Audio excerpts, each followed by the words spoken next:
We are set. It's 1:01. I started late. Holy shit.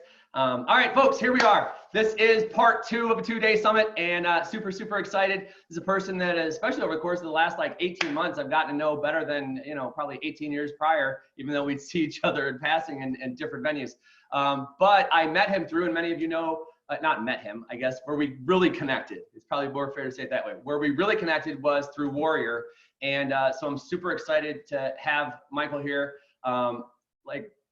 The guy's got his shit together, and he knows how to run a business. He knows how to run a successful business, knows how to run a successful life. So I'm super excited to have him here and share with everybody. I know from knowing him that, it's kind of like you look at the challenges of what's going on out in the world right now. I know that he's had way harder challenges than what's going on in the world right now in his own life. So I kind of feel like this is probably one of those things that for him, it's kind of like, okay, yeah, shit happens. I got this type of a thing. Even though we all will have our own degree, and that's not to say we all won't have our own degree of challenges with this. But I think it's when we start to look at the challenges that we've had in the past in our lives, they've actually been preparing us for this moment. And if we can actually realize that, it makes us even stronger as we move forward. So that's my spiel there. I love this guy to death. So I know you're going to love what he shares with you over the next hour. Here he is, folks. Dr. Michael Buffington. Thanks, Troy. I tell you what, you're like the master MC always, You may have missed your calling on the World Wrestling Federation, or I'm dating myself by saying WWF instead of WWE or whatever it is. Yeah, so, hey man, so thanks for that, Troy. I'm excited to be here with you guys today, and it's great to see everybody. Obviously, I'm catching a glimpse there. I didn't catch all of Dr. Nick's talk, and as I'm seeing people and hearing that some of you may actually be kind of in a lockdown mode, and we are not in that situation here yet. Again, I'm in Rockwall, which is an eastern suburb of Dallas. So we have not yet fallen into those restrictions. We'll see. So we're still practicing. Dr. Keeson in the office seeing people today, and we're doing the best we can do, just like many of you, whatever your circumstance may be. There were so many different things that I knew I could talk about today and that I thought would bring value. And of course, when Troy and I were talking about this, whatever it was, weeks ago, it was one of those things where who anticipated that right now we'd be sitting here and talking about social distancing and don't hug each other and some of the craziness that is going on. But at the same time, what a better time, Troy. You obviously had a crystal ball and knew that this was going to be vital the next couple of days for people to hear. So I want to dive in and, I'm just going to take a clip out of my life. Troy knows from the aspect of where I coach and how I just live is it's just based on my own experience. I don't really talk about things I don't know or that I haven't been through. And I think we've all right now in an unprecedented time, it's kind of like when you're a teenager and some of you look like you could almost be teenagers when I'm looking at my screen. I'm like pretty impressed. Must be the chiropractic care. But when you think what was stressful and chaotic as a teenager, then you're in your 20s and you're like, I can't even believe that raised my blood pressure. Then you're in your 30s and you feel that way about the 20s, and it just continues to evolve. I won't go into a real lengthy history, but I'm an open book in that sense. And so it's funny that, Troy, when you introed me, you're talking about life experiences and challenges that kind of prepare you for now. My oldest son, who's 26, I've got 3 boys and my wife, Paige, of nearly 24 years. But Drake was my first short-lived marriage, and Drake had a lot of challenges around addiction and mental illness and still challenges today. He's on a pretty good swing right now. But so when someone yesterday made a comment to me, this was luckily not in my office, I wouldn't do this with a patient, about how challenging things were. This was a good friend, actually, someone that Troy would know from Warrior. They're like, yeah, this has got me really keyed up and this and that. I'm like, yeah, well, psych wards and cops in your house and chaos and money spent on rehabs and facilities. I'm like, bro, I don't give a shit. Like coronavirus, okay, it is what it is, and we're going to deal with it. However, saying that, not everyone feels that way. Not everyone's had that, and I pray that no one does. But at the same time, it is a preparation game. And so I wanted to take it back to just some of the basics. And I really wasn't going to dive into this because I feel like it may be elementary for some of you, and it may be something you've seen before in some form or fashion. I was like, you know what? At times like these, for me, you got to go back to the basics. You got to go back to the fundamentals. You probably hear this from Troy all the time, because I know he lives his life that way. You just have to dial it back in to what really matters, and then what you can do for you on a daily, weekly, monthly, quarterly basis. And how many of you, if you guys, I'm kind of looking at the cameras for everybody that has their camera up, how many of you ever heard of a time matrix, first of all? Okay, so cool. So some of you have heard of it, and I'm going to see if I can share this up, Troy, real quick. So if you haven't heard of it, you guys may actually see your own pictures here for a second. Let me open this up. And actually, are you actually getting that screen without me? You actually getting that pic? Sometimes sharing it off. So I just want to, if you haven't ever seen these, there's literally 1,000 versions of this online. And I, like everything, kind of tweaked it to fit some things with a little bit of strategy behind it, and ignore all the rest of the screen right now. But this time matrix is so simple, but it's also so effective. So I wanted to start today with this, because if you don't do anything else and you take this home, I think it's worthwhile, because it's a tool that you can go back to consistently. This applies to your life. It doesn't have to be anyone else's life. It applies to your situation, what's going on in your world, with your family, with your practice, in your community. And some of the other things that I am going to talk about today, which is knowing your numbers, training of your team, investing in your teams, and some of those aspects. Guess what? Those, the relevancy of those goes way, way down if you don't have some of these fundamentals in place, because you just can't, it's challenging to stay on target. So what you'll see is there's these blocks, and I think this Stephen Covey actually originated this years, again, 100 years ago, but it was, when you look at this box, it's perfect right now, this manage box, this chaos, crisis, and problems. Hello, that's where we're at right now. And that's where a lot of people are living. And you'll see these are non-negotiable things, putting out fires. Does that sound like a day in the life of an American right now? You got deadlines, this talks about meeting and responses, and of course, where you can delegate, but you'll be able to read this. But these are urgent and important things. These are things that can't wait. Now, there's a ton of that right now on your plates. However, this is not where you want to live your life. So I'm going to encourage you to acknowledge that for what it is right now, and then move yourself over into this green box that we're going to next, which is where you're focused on expansion and production. Because I'm like a really, really simple guy. So I have to build in these clues for me. So one of the reasons that this is orange is it makes me think of fire, like putting out fires, flames, orange, whatever. When I go to green, I think green is like go. I've heard someone say before, like something like commit and go, or something, some kind of goofy phrase like that, right? And so green's pretty simple, right? Since the time you were little, you knew in a car, you saw a green light, that meant you could go. So I color coordinated this. So this focus box is on expansion and production, where you're planning, you're doing value-driven activities, again, and you're looking at opportunities. And I heard just the tail end of that last session, and it's like, we have the opportunity right now to seize this time. Now, for those of you locked out, it's really hard to see that. If your practice is dipping and right now you're not seeing as many visits, I mean, there's a reality that's coming economically. So I'm not that guy. And for anybody that knows me, and Troy knows me well enough to know, I'm far from the guy who's gonna deal in fairy tale land. I'm gonna probably hit maybe at sometimes even a little too hard on what reality is, but you're never gonna have to wonder where I stand. Right here, we have an opportunity in chiropractic to prepare. And I see our profession, we are largely insulated. If you really think about the world economy and even just the United States, like, okay, we're not part of the hospital system, so we don't have to deal with the chaos of that and the overrun of everything there. But yet here we are as healthcare providers, we actually providing a meaningful service to help people right now in a time of need. Many of us some of you may have cash practices, self-pay practices 100% or a large percentage. If you don't, it's no big deal, but I do know that people will actually pay for what we do. They always have. So not just in a situation like this, but they've always paid to get care.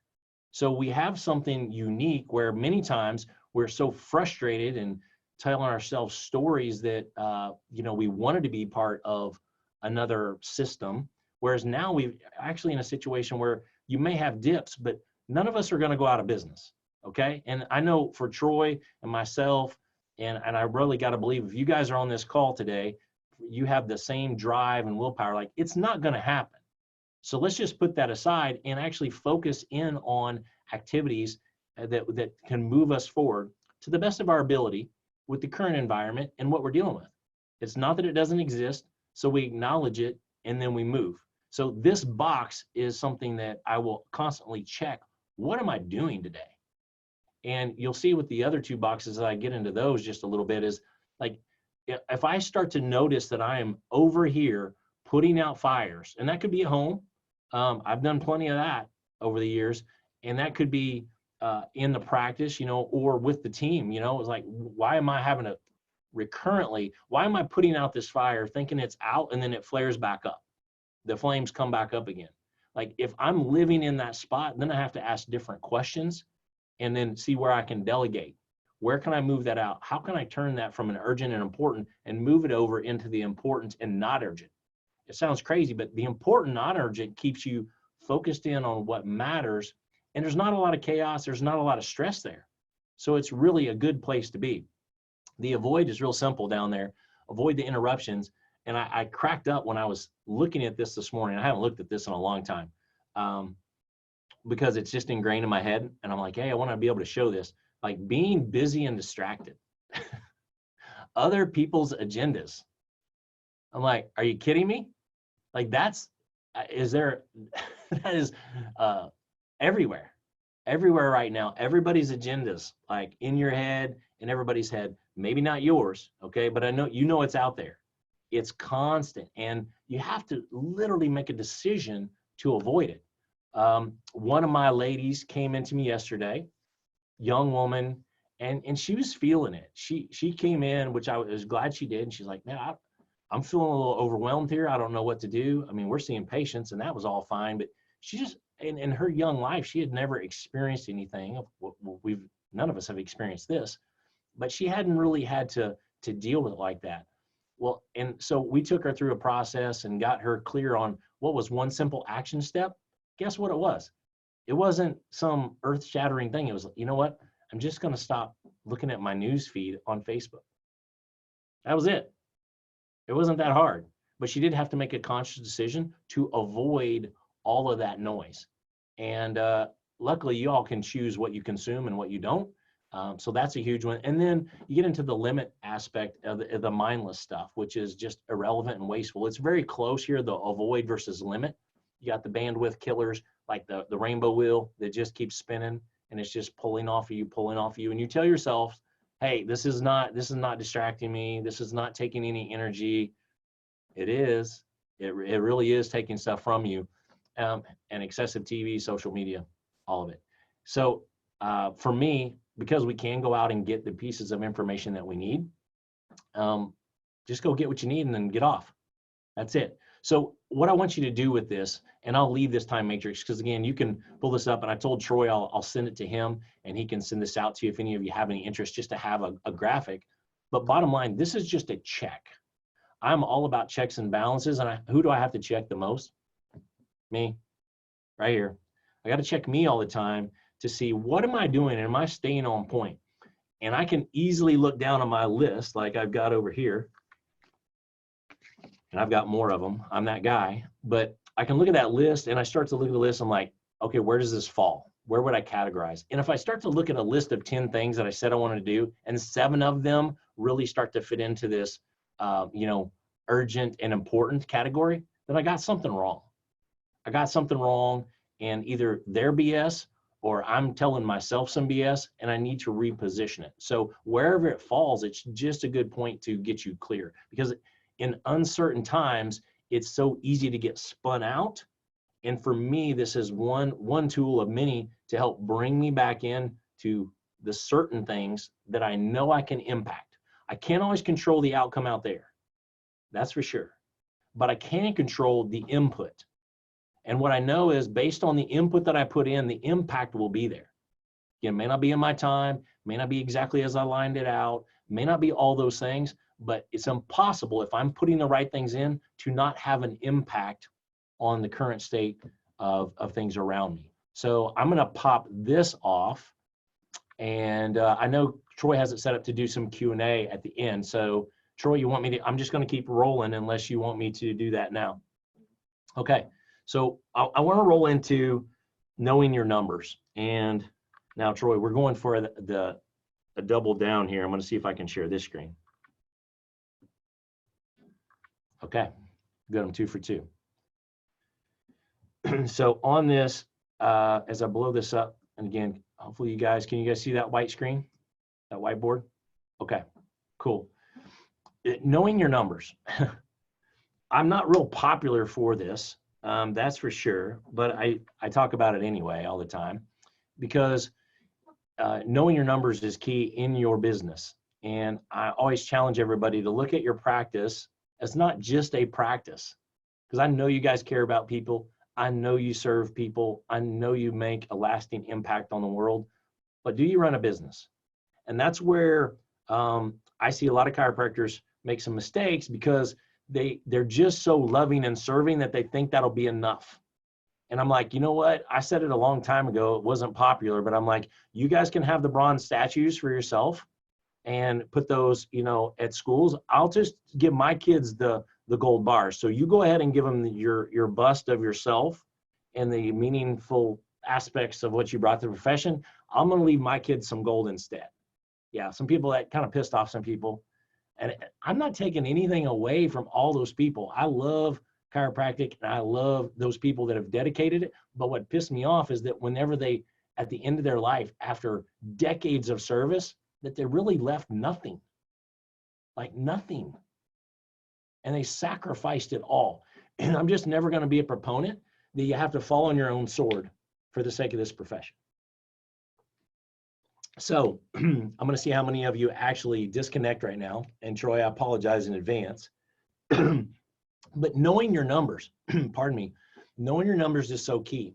And when I say know your numbers, just a little poll for those that are willing, as I think I'm coming down with something right now, guys. I know I didn't keep enough social distance, as you were saying. It must have been the virtual hug. No, the knowing your numbers for a lot of folks means knowing revenue. And that's not what it is. Knowing your numbers is really the profit and loss. So how many people, I would presume, but I don't know, how many people actually know what a profit and loss statement is?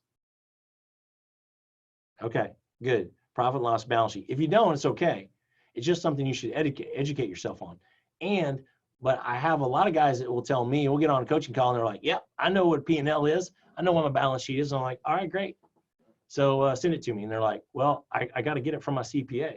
I'm like, well, what's it going to do your CPA? Well, they use it to put in my numbers for my taxes. I'm like, oh, so you don't really know your numbers. You just have some numbers. And they're like, well, yeah, I review it. I'm like, when? Every year. I'm like, oh, that's awesome. That's like statistics in your practice. They can show you trends, but they're like after the fact. Like you can't really go back in time.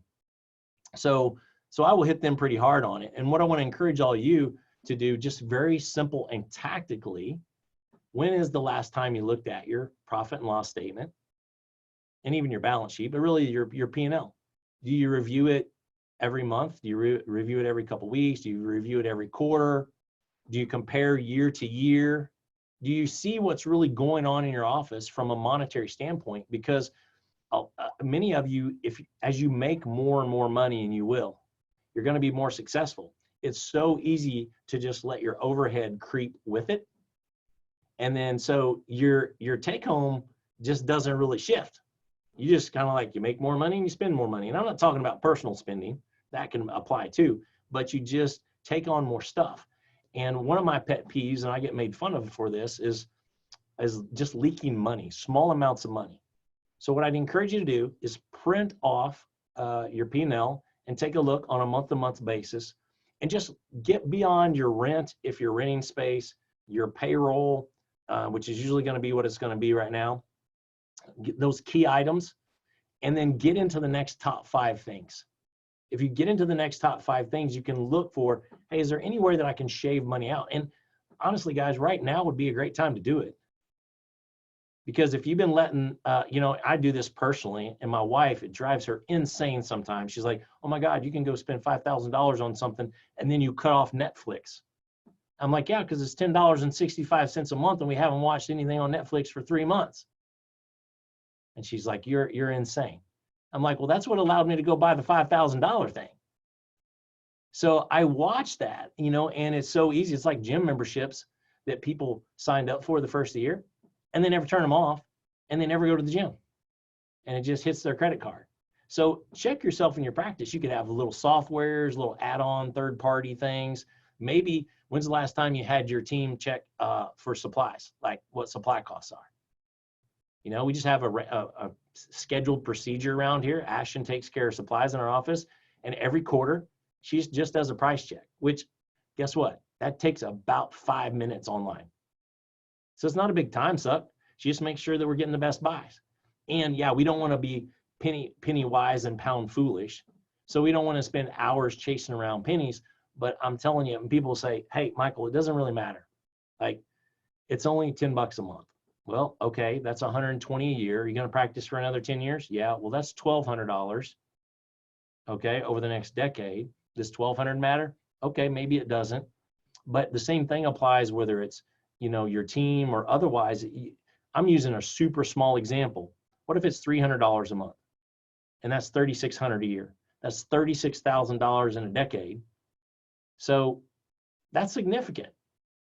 Like, that could do something for your kids. It could do something for your family. That could be an extra team member that you think you need, or investing in your current team.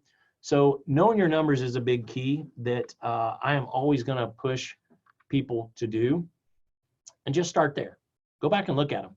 Because now, again, I always used to pride myself because we had a busy office. We're doing 7 figures and my overhead was 18%. So I got used to taking home a lot of money. And it took off a lot of pressure. So I'm always shaving that out. And want you guys to do the same, because no chiropractor deserves, and I don't even like that word that much, honestly.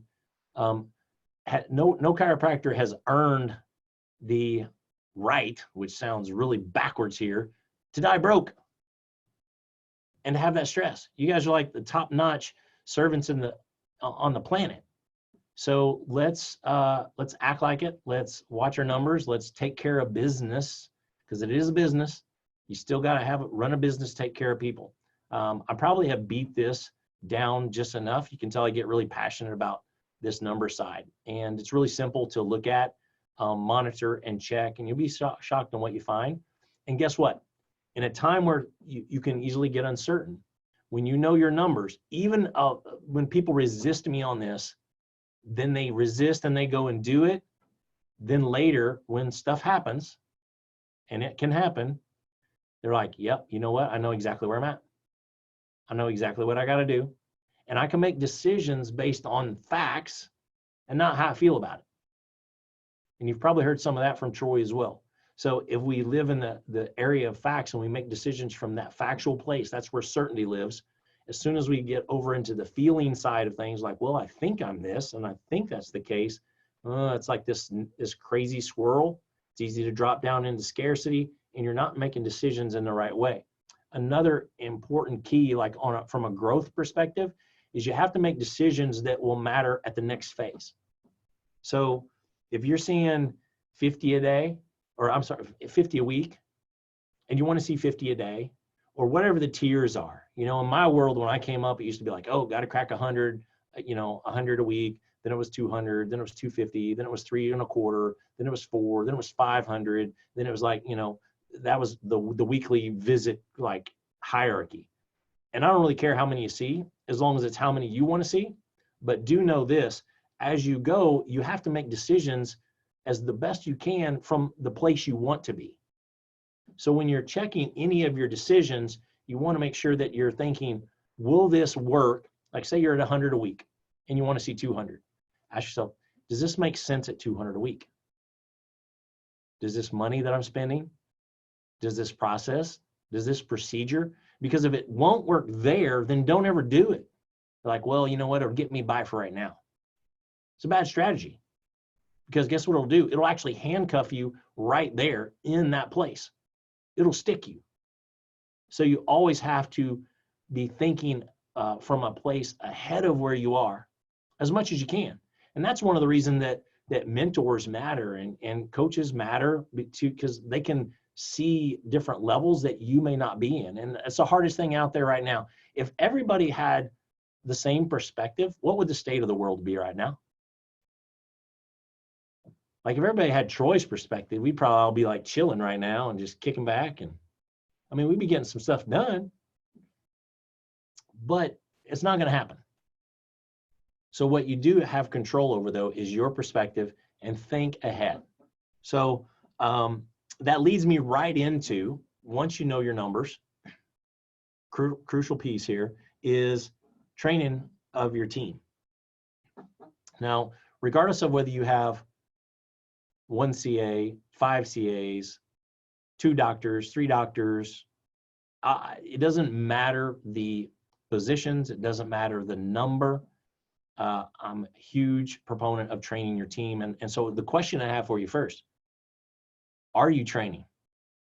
Are you training? Just plain and simple.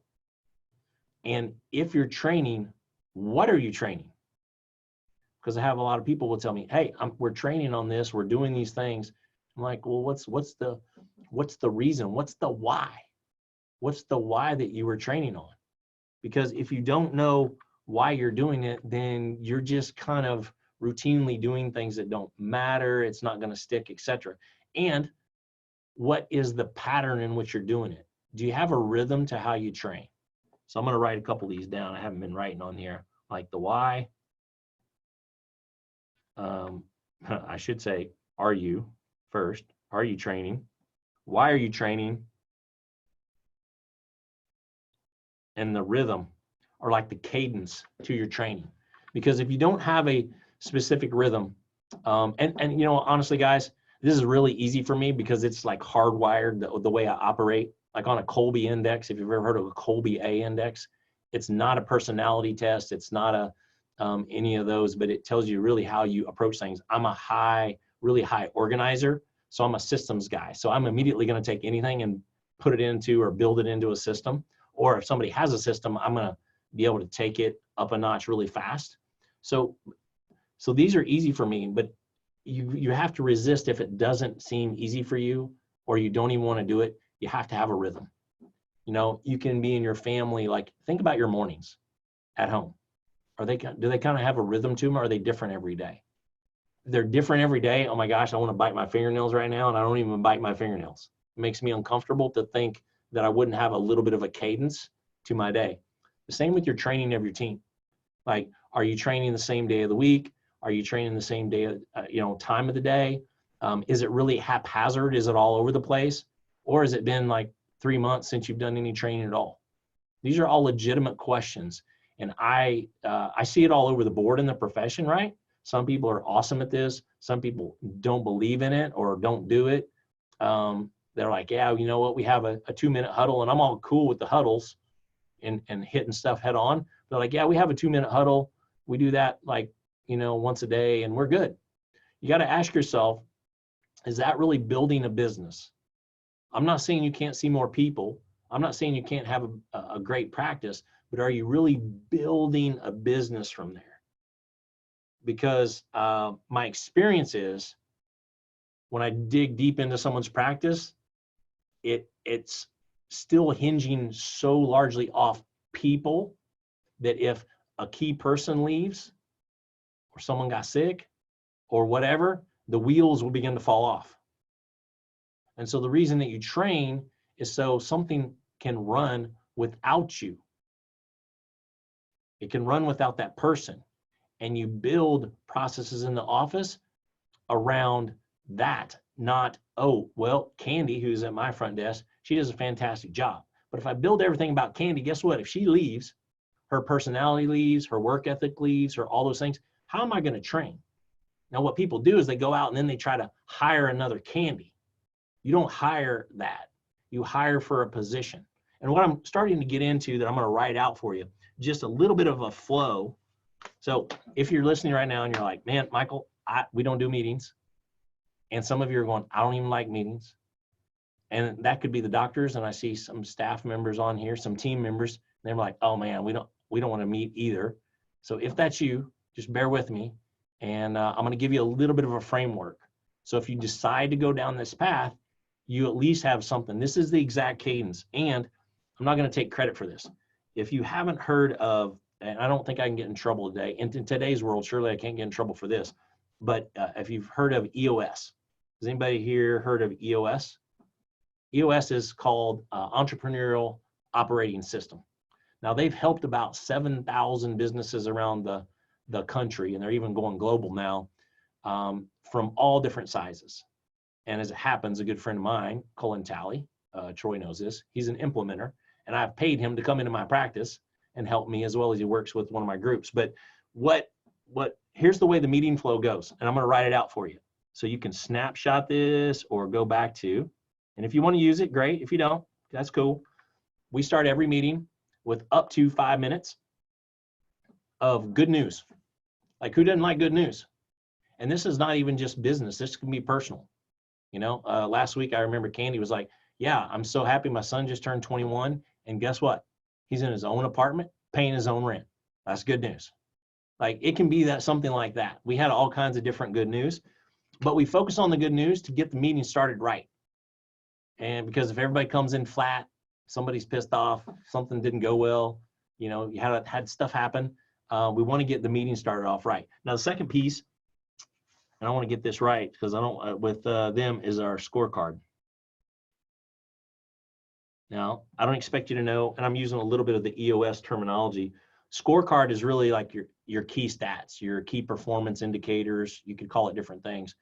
But there are things that we track on a weekly basis, not just on a monthly, but on a weekly basis to know where we are. And those could be patient visits. Those could be leads, depending on what you do for new patients. Those could be prepays. There could be all these different, whatever you determine are the leading edge indicators to let you essentially have the pulse on the practice. If you have a pulse in a week, you're not going to deviate too far off. If you let it go too long, you really can't correct. It's like if the ball gets so far over to the gutter and you're bowling, like, it's not coming out. I am a hang on the edge halfway down the lane, and then boom, it's over. It's just not going to come back. So the scorecard is that. So we'll review that scorecard up to 5 minutes, but it takes a few minutes. So you can fill in the blank on that. And then from the scorecard, we want to go to outcomes. They actually, EOS called it rocks. My world, it's outcomes, which are, targets that we set up on a quarterly basis that we've all agreed upon will actually move the business forward. One of the hardest things that I see for us as chiropractors, right, is you wear multiple hats. And really, CAs, it's no different for you. Like, so the doctor treats people, has to do notes and all that stuff, has to think about the business, has to think about the money, has to think about paying everybody, has to take care of all of those aspects. Even if you have a bookkeeper, even if you have an operations person, even if you're still handling a bunch. And guess what, CAs? Oh, well, customer service, potentially insurance representative, you're everything. Social media liaison, like, you have all these different hats. So our outcomes keep us focused on what we can do within our role and really looking at a way to move that forward, because otherwise it's so simple to just see people, which is what we all want to do, right? We don't want to do all this other stuff, but seeing people week after week after week, guess what? You get a year down the road, nothing's changed. You're just doing the same stuff. It'd be like if you did the same workout for a year. Eventually your body's just going to kind of adapt and you're kind of stuck. So outcomes, you'll review the outcomes, and then headlines. And the headlines are different from good news. They can be similar, but I tell you, we have 5 minutes on this. And it's been a great thing for us to use because, we got people going through stuff, and it'll give us as a team an opportunity to make sure we're very aware of what's going on with our people.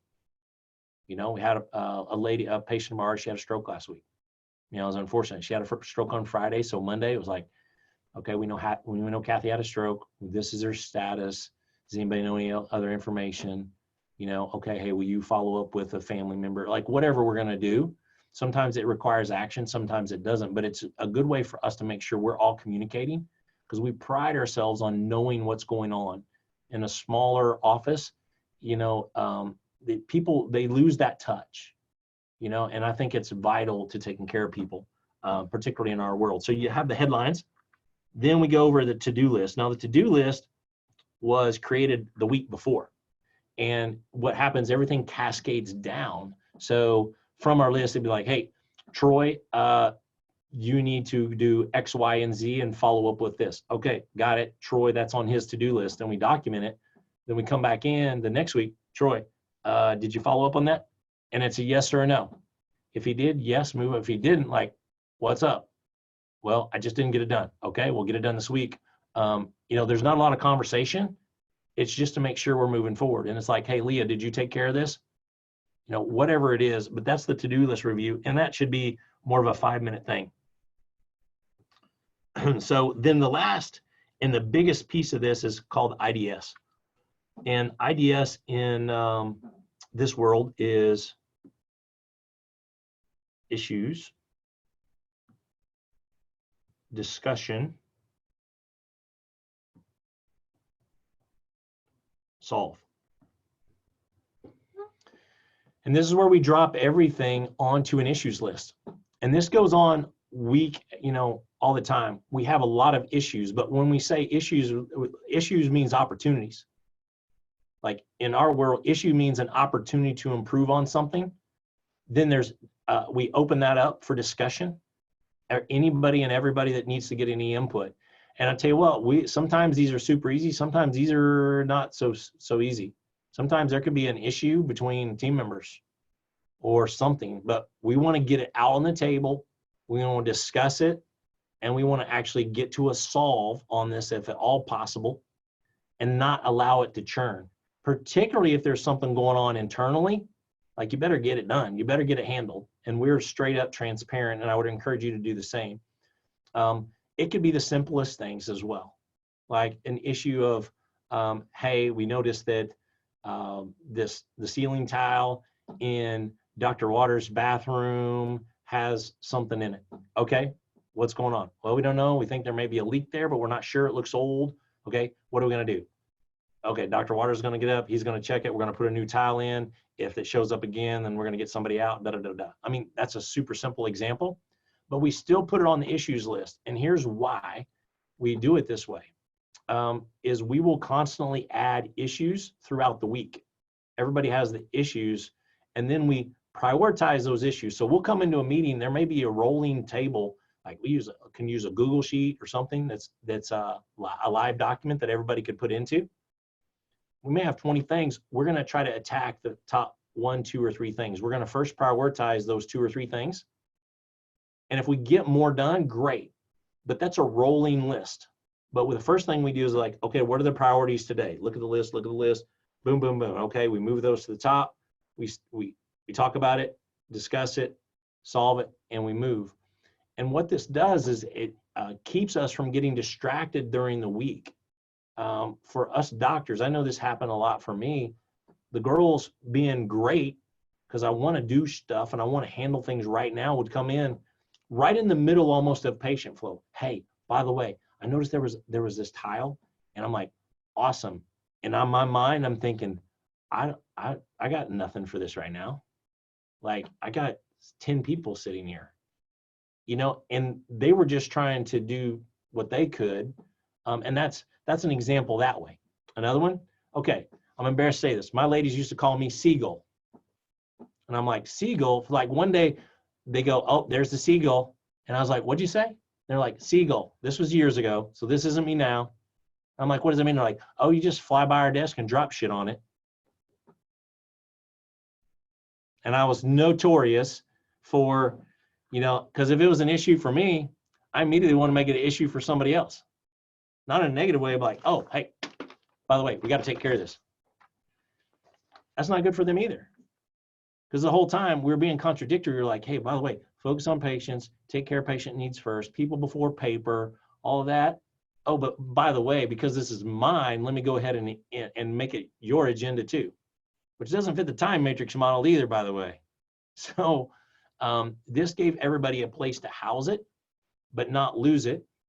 And then we address it as a team, and we still have that communication. So, and then from here, you really just close out the meeting and you talk about, there's actually a rating at the end of it that is where you rate participation. And it's a team participation. It's not like rating each individual. You're like, hey, are we actually showing up as a 10 into this meeting? Are we bringing our energy into this meeting? Because anytime we're not a 10, then we're going to say, hey, what's up? Because we're here to engage and move stuff forward. So again, this is not my model. This is EOS. They usually run these 90 minutes in EOS. I found that to be challenging. So we've streamlined. We do it in a 60-minute meeting once a week. I know some people haven't met 60 minutes in the last decade. And I know some people that, are on top of it. So whatever you do, what I want to do for you today is expose you to it and give you an opportunity to do it, follow it, try it, use pieces of it or something. But I believe it's critical when we talk about training your team, you don't really know that. And the next thing I had here, which we're going to run out of time, was just investing in your team. And for me, I have to remind myself it's investing back in them and vice versa. And I'm only in my office, a max 10 hours a week, Monday and Tuesday. And then so when I'm here and I meet with everybody on Monday, then everybody goes and does their thing. It keeps me from being distracted because I have other companies to run too, and they all run on this model. So it keeps me clear. So guess what? Going back to the time matrix, I function more in that green zone rather than me trying to put out fires and deal with everybody's stuff, which not only doesn't serve me, it doesn't serve them either. It's like you can only treat one patient at a time, right? No matter how hard you try, you're only going to take care of one at a time. So it's just dialing it back to that simple, very simple piece. And obviously it's part of how I operate, but it's worked. It's worked real well. I could always do it better, and I've really screwed up a lot. I've screwed up a lot over the years. I have gotten rid of great team members because of my chaos, because of my fire, because of my intensity, because I didn't have structure. So when it seems like this is another to do, this is actually to keep me in check, and it's really to keep you in check. And when you have these types of processes and systems and procedures in place, when all this stuff is going on out there, you start with you have this layer too. Guess what? We come in on Monday, on what was on top of the list, on the IDS. What was the top on the IDS? It was the coronavirus. Okay. We had a discussion. What do we need to do? How do we need to communicate? What are we committed to this week? What are some potential possibilities? And we handled it. It hasn't been a topic of discussion in our office the rest of the week. We just execute from there. And there's again, feel a lot of power and certainty. In a week like this, I'm not even here. They're still getting it done. And I know some of you have a lot of people you take care of, you have a lot of responsibilities as parents, as brothers, sisters, spouses, the whole deal. So it's not easy. So another time I will talk to you more in detail, or I'm happy to ask or answer any questions regarding investing in your team and what I had written out there. And Troy, I guess I'll kick this back to you right now because I'm like you, details matter. It's 1:45, bro. I got your minute back. Here we go. So tell me what to do now. Unmute. Okay. So we can see if there's any questions. If they're not, then maybe you could jump into invest in the team. So if anybody has any questions, throw them up here right now. If not, wow, I just have to tell you guys, my screen just went to a full version of me. I've always known I had a big head, but holy cow. Okay, we got to try to shrink this screen down. Let me see if I can. Holy moly. That's a big, I mean, good looking dude, but wow. All right, over off the side here. I don't see any questions, so if you want to I don't see anything. Okay. If you All want right. to, Are you guys getting something out of this though? Because here's the thing. I hit some areas that people don't want to talk about. Other people are fantastic at philosophy. And I obviously, I don't think I could have had the practice that I had without a sound chiropractic philosophy. It's just not what I coach or teach on. This is just in my wheelhouse. This is what I do inside and outside of chiropractic. So it's a lot of fun. And I want chiros to be able to have, I saw a question down there, Mike. I saw a hand, your son or somebody, I don't know, son or daughter. But anyway, so, all right, well, let me jump into this. And I'm going to see if I can actually, I may share another screen here in a sec. But when I talk about investing in your team, kind of the follow-up to training your team is, and this is interesting, right? Some people go, well, wait a minute. I thought you said know your numbers, and they hear that and say, cut your overhead. Could be true, because I'm all about keeping your overhead lean. But then at the same time, when you're training your team and investing in your team, I see a lot of people try to shortcut it. So maybe some of the team members on here be like, oh, okay, all right, I want to hear what he's got to say. Is I just see people go out and try to build a team without putting any resources into them. And when I say resources, I don't just mean money. I mean time, money, energy, and effort. And it's crazy to me. And honestly, I look back, I'm kind of embarrassed in the first years of practice. I was super green. I started when I was 23 years old. I don't know how they gave me a license. And definitely then to come out and run a practice, I didn't have a clue. And I started with Debbie at my front desk, and Debbie read people and filed their nails because she had been there in this practice. I bought this very, very young practice and seeing like 30 people a week.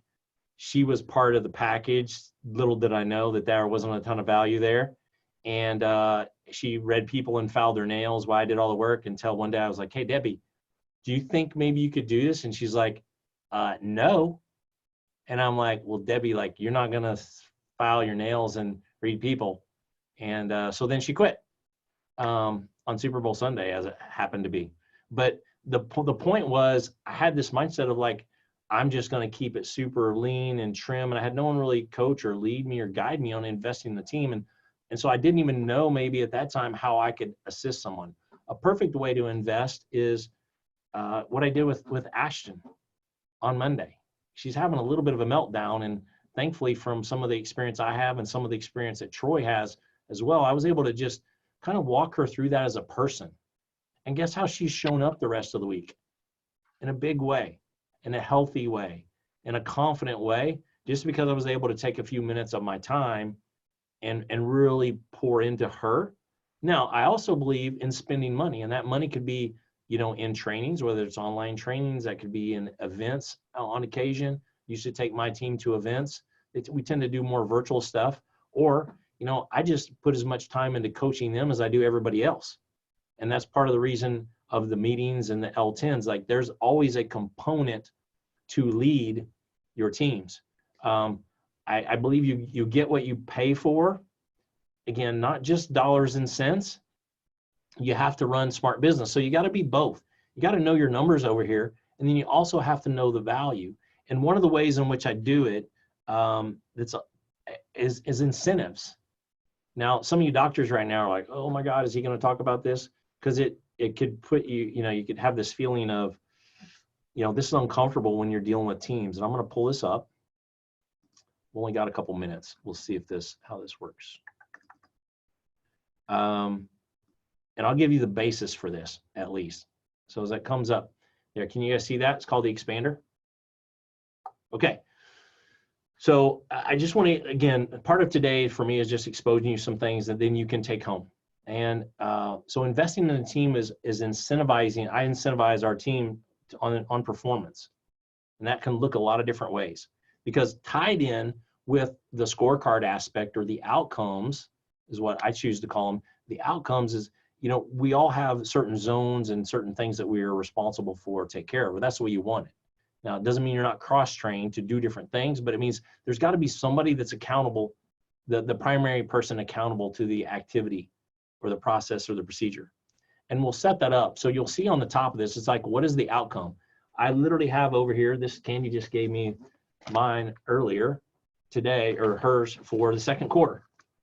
And what we do is we'll come up with often 3 to 5. Sometimes I have 5 blanks on there, but it could be one solid one. It's like, what is the primary thing that you're going to do in the practice to move the needle forward the next quarter? And I will always get input from my team first, then we'll work together on cleaning that up to where they understand the impact that they have. And the second piece is, once we have that established, why we always ask the question, why does it matter to you? Because I can tell you from doing this, doctors, the way I used to do it is I would just say, hey, do this and this and this. And it didn't matter to them. So I was constantly saying, hey, do this and this and this. And they were frustrated by it. I was frustrated by it because they didn't want to do it or didn't see the value. And I didn't understand why it just didn't get done. So it has to matter. It has to matter to them, and it has to matter to the office. So it's always a check again. What's the obstacle in the way? Like, is there an obstacle in the way of doing this? Because sometimes, and you'll see this little small question, if you can read it on your screen, it says, is it real? So many times immediately they'll go, well, I can't do it because of this. Or I'll say, can't do it because of this. And it's not even a real thing. It's just something I've decided was an obstacle. Like, it can be minute. But so we'll check that, because if we identify the obstacles, we can easily overcome them. And at least I know and they know what the thought process is. So we'll clean that up. And how you create this outcome, that's the action step. Like, what do you have to do? Like, part of ours was cleaning up a piece of our manual. That was one for Candy this last one, because she runs operations for us. And so it was cleaning up this manual, it was updating and cleaning this all up. And I had a bunch of stuff I'll leave out, but that was the gist of it. Like, how did she create it? She started to list out, a few key things that needed to happen for her to get that done. And that gives her, again, an action plan. What's great is she starts to develop the action plan. I don't. And that helps your people that are smart, intelligent, and super capable bring all the value into the practice. And you're not just like telling people what to do. Because there's no one on this call, I guarantee it, that just wants that, or that's only capable of that. You're all capable of a lot more. So you should do more and do it in a great way. So, and then the last question, how and why will this improve your practice? We always had to check ourselves. Sometimes we set these outcomes. We're like, oh yeah, man, this is going to be awesome. We're going to do this quarter. Yeah, you do this, this, and this. And then we get to that question like, how will this improve the practice? Like, it won't. It's a horrible idea. Like, it's not going to help us see more people. It's not going to help us make more money. It's not going to decrease stress or increase our time or anything. So why would we even do that? Maybe because one of our buddies or a colleague or an online summit gave you an idea and you're like, I'm going to do that. And then you really checked it against your practice, like, it doesn't even fit. It's not for us. So that's the last piece. And I'm going to scroll super quick. And that's how this looks, because we check these every month. So these are our checkpoint updates. So we'll set that. And then every month they turn these into me. And it just speeds up our meetings and forces them to look at where they are status wise on what they said they were going to get done. And then the last page here is something I call the accelerator, but this is more of the weekly process. And I don't have time to go through it, but if you guys have interest in this, I'm happy to share it. Again, I got to tell you, when I have these things, tools are only as good as your ability to use them. So I like tools and all that, but I made a comment the other day. So I'm a NASCAR fan. Can y'all believe that? Like, yeah, I just said this publicly to a bunch of people. So I've always been a fan. I've been to a ton of races, had an opportunity to meet a lot of drivers and some cool people. But one thing I'm like, it doesn't really matter. You can grab one of their air wrenches, you can't take 4 tires off and put gas in the car in under 13 seconds just because you have the air wrench. So I have some people I've worked with coaching before where they really want to get the little jack out of the back of the car that like cranks like this, and you're afraid the car's gonna fall off, and then you bust the lug nuts loose. You know what I'm talking about? And then that's the way you change a tire. Well, if you have the air wrench there, but you still insist on either using the other tool, or you don't even want to, use the breakover bar to break it loose. I mean, I think you get the point. The point is, otherwise, it's just a PDF. But I'm hopeful that today it brought something to you. And if nothing else, right, stimulated something for you, take away from this. I mean, just do something and get back to action steps. Because in today's world, with everything going on, the simplest thing is to get spun out here. And for me and a lot of people, if you just decide you're going to do one thing each day and you have a plan for it, next thing you know, another day goes and you have yourself in power and with certainty. The next day goes, and then we're going to be on the outside of this. We're going to be down the road. There's going to be more people interested in their health than ever before in the history of mankind that I know of. And who's going to be better prepared to take care of them? But people that were able to weather the storm, stay strong, stay stable, stay secure, and build, actually build, maybe not in every aspect you want to, but build yourselves, if nothing else, through the entire process. And you're going to be golden on the other side. So thanks for being here with me, Troy. Thanks for the opportunity. Enjoyable. And it's great to see people coming out and investing and taking the time for yourself. I love that. And I didn't even cuss too much, Troy. I tried to temper it a little bit today. I get a little wild sometimes. Thanks, dude. I wanna like pull out a couple of things that you said, almost to highlight them.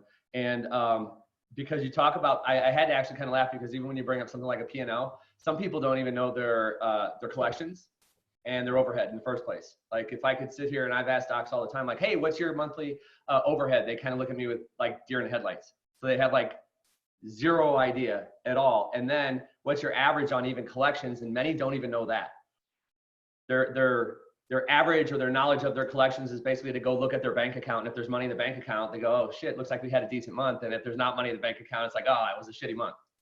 Like my friends, when we used to go out, they're like, I got to go by the ATM. I'm like, why? And they're like, well, I got to see how much money I got before we go out tonight. I'm like, what? Like, that's not a strategy. My dad always said cost of living was net income plus 10%. I'm like, wait a minute, Dad, that doesn't work. He goes, I know. So I think even that, just to have that clarity is super important. I think also I force them to go outside. Somebody's unmuted. I'm like, you have to go outside for the day, like just 10 minutes. So somebody needs to mute themselves. Whoever you're at, I think they just muted themselves. Okay. Then also to help people understand that there's a difference between investment and spending. And I love that you bring up something like Netflix, because you were spending money on Netflix. But if you go get a massage every week, you're investing in your own personal relaxation. So Netflix, I don't know what Netflix costs, probably per week. Netflix probably costs $5 a week. I don't know. Maybe it's $3 a week, right? Well, for my plan, it was $10.65 a month, Troy. I'm just saying. So it's like $2.25 a week or something like that. But yet the massage, if you got one every week, can be anywhere from $50 to $100. Right? And so it's so important that when people look at this, because some people's minds, and tell you if you agree here, like some people's mind, they go to a poverty place when they go look at their P&L. And so they're actually purposely just looking to slash it. Everything must go so they can somehow find a way to get back on track. And like what I've seen over time is when people start slashing, they also start to see their income go down too, because they thought that a matter of slashing everything was going to bring them more money. And in actuality, their expenses and their income just started to match at a lower level. Yeah, absolutely. Because it's a destructive, well, I look at that as a destructive expense. Yeah. That pulls time, energy, and money. And so, yeah, I mean, and you know me, I mean, I've spent a ton of money on myself. You have too, and continue to, because that matters. And so it's not a dollar for dollar exchange. Right. Like you are the vehicle. So you have to do that. But that's why you make sure you're not wasting it over there and you're putting it into something that matters. Something that matters. Yeah. So hopefully people understand the difference between expenses and investments. Then we go to, I love the scorecard stuff, dude. And then I want to make sure that I emphasize something that you said with the scorecard. And some team are going to be like, and other team are going to be like, yes, because their doctors are the ones who are doing this and they're not. There's, like you said, when you get to the to-do list, it's yes or no. It's not no and here's why I didn't get it done. It's not no and a list of excuses. It's no.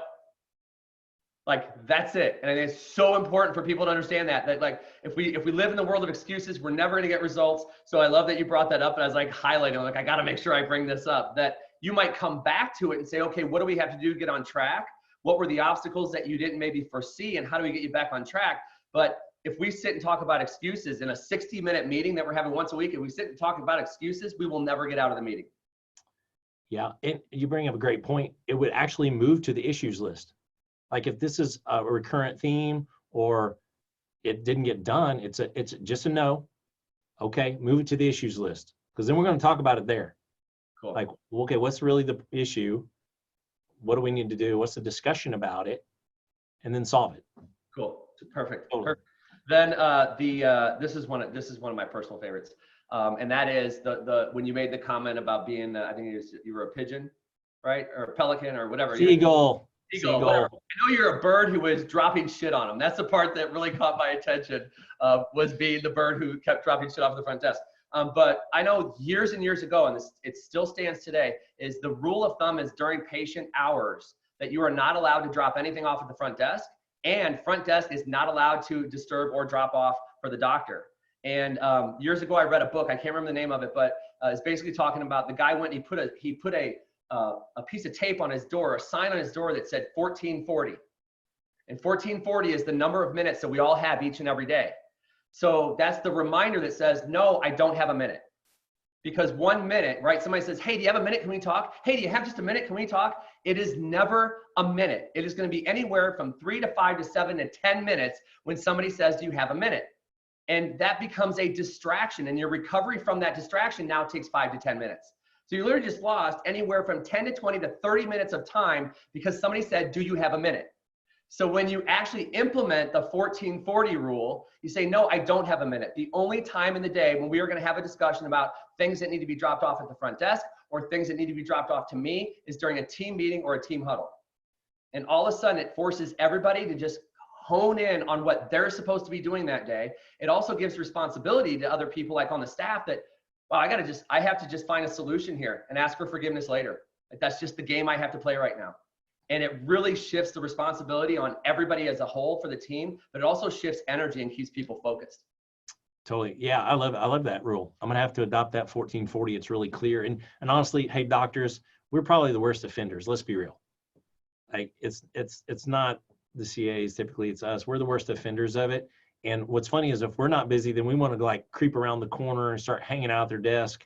And then, and then later wonder why something wasn't getting done. I mean, I see that happen all the time. So, simple tactic, right, is you have a place to put your stuff. Like there is a tray. I guarantee there's CAs taking notes right now. And instead of saying anything, they're doing this. They're like. Right in a big area. Yeah. She does this all the time. Yeah, exactly. So, hey, and you got to be aware, we care about people. And I know in offices, we care about each other and hopefully we like each other, but you know what? We're not there to hang out at that time. We do that another time. Yep. So this was awesome. Thank you so much. I love you. I appreciate you. And if anybody has any questions, make sure you chime in now or simply, drop me an email. I'll CC Mike on it and we'll go back and forth and make sure everybody gets the answers that we need for anything that took place over the course of the last 2 hours. Hey, and I'll drop these 2 things to you, Troy, for anybody that wants access to those for what they're worth. And yeah, man, thanks for having me. And I just appreciate everybody's attention. And hey, everybody take care of yourselves, stay well, keep doing you, and we'll be good. And stay 6 feet away from your friends and loved ones. Yeah. You and the social distancing. I can't. I'm the hugger. I went and bought friggin' Girl Scout cookies at Sam's the other day. And because but we never buy them. And because we bought more than I should have, I go, there's got to be some sort of deal where I can get a hug for buying all these cookies to support these girls. And the woman looks at me and she goes, well, we're supposed to be practicing social distancing. I'm like, get over here. And I gave her a big hug and I walked away. So I have issues. What can I say? You are a rule breaker. We all know it. All right. Hey, everybody, have a great day. We'll see you tomorrow for part 2 at 9 a.m. Have a good one. Bye-bye.